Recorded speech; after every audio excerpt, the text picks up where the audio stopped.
Welcome back to my channel. I am Harshi and I teach and preach art for living. Today we will be recreating this beautiful stunning masterpiece by Van Gogh, and I'm going to teach you how to recreate it at the comfort of your home in 5 easy steps.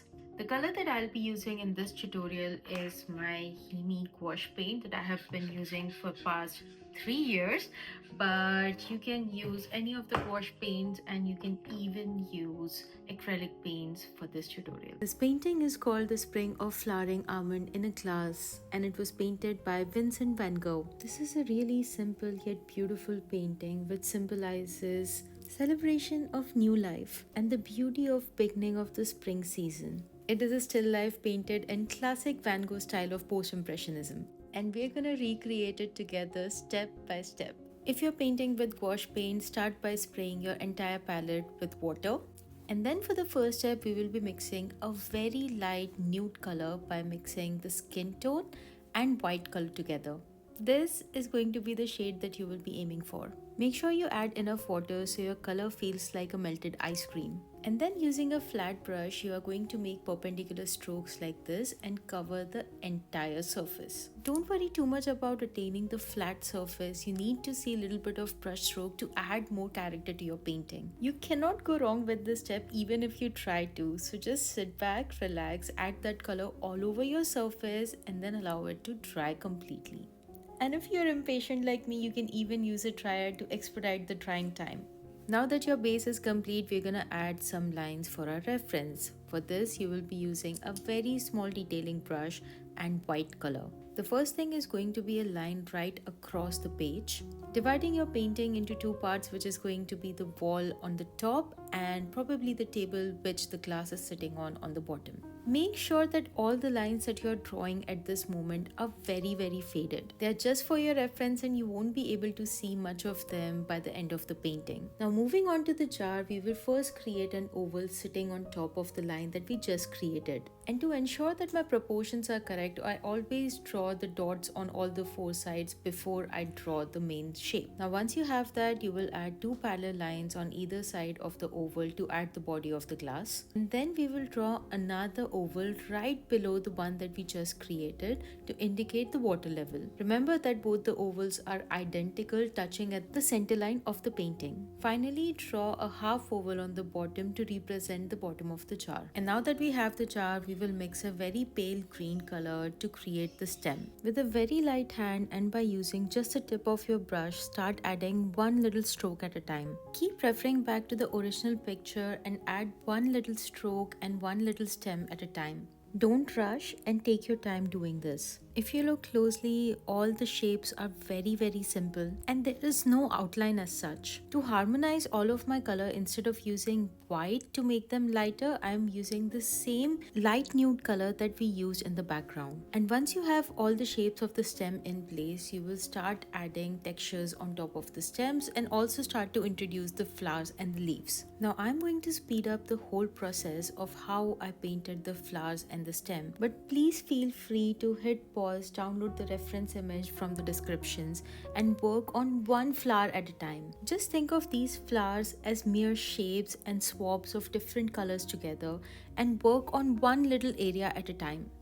Also, don't forget to clean your brush thoroughly in between changing the colors. Till now, all the colors that we used were largely on the pastel or light side, but now we will balance out the painting by adding a little drama of red and brown together. Your eyes immediately goes to that red line on the wall, and also how Van Gogh signed his painting with the same color on the top of the painting. Carefully paint the line across the painting, making sure that you avoid all of the flowers and their petals in between, as dark colors are a little difficult to paint over. Also, while you're painting the line, also add your signature. The top left corner, just like Van Gogh. Now congratulations, because we are almost done with the painting and everything that is remaining is just pure fun. Now what we're going to do is add some colors into the background. To do that, we are going to mix a very light blue color by mixing 5 parts of white with only 1 part of acid blue color. As you can see in my palette, my white is pretty much destroyed and almost over, so I always carry this white refill from Himi, which is amazing. Using a flat brush, you will be taking this blue color and putting putting it on where the wall is supposed to be. Paint with this long horizontal strokes while you're avoiding the jar, the stems and all of the flowers. A complete coverage of this color is not the most important in this step. If the color from the background peeps through, it's a good thing. You will also be painting over the white line that we first drew. That line was just for our reference and we don't need it anymore. And now we will start working on the jar. For this, you will be switching to your tinier brush and start adding horizontal lines all over the jar to represent the patterns and shadows falling upon it. You can even use your finger to smudge the color a little bit so it looks more faded. And talking about the shadows, you will also be adding the shadow that will be falling upon the table from the jar. Continue to add parallel lines all around just like this. Also notice how the lines on top of the jar are not just blue, they are also white in color. So identify those blue and white areas and add the strokes on top of it. With that, our jar is complete and now we are only left with the tablecloth on top of the table. For this, we're going to mix a very light yellow color. And then using our flat brush, we are going to make diagonal lines like this, which are parallel to each other all over the ground. These lines also add the perspective to our otherwise flat painting. I really love how these light colors interact with each other. And the lightest color of them all, white, plays a really beautiful role in the entire painting. And so just like we did in the jar, we will add some white strokes all over our ground as well. You will also be adding few white and yellow strokes in between the shadow because as you can see, our jar is completely transparent. So a little bit of this color will be coming through. And now that you have painted this beautiful painting using the colors of the Van Gogh, go outside the box and try different colors as you use a similar simple technique. Van Gogh had a very beautiful superpower to make everything simple and yet retain their beauty.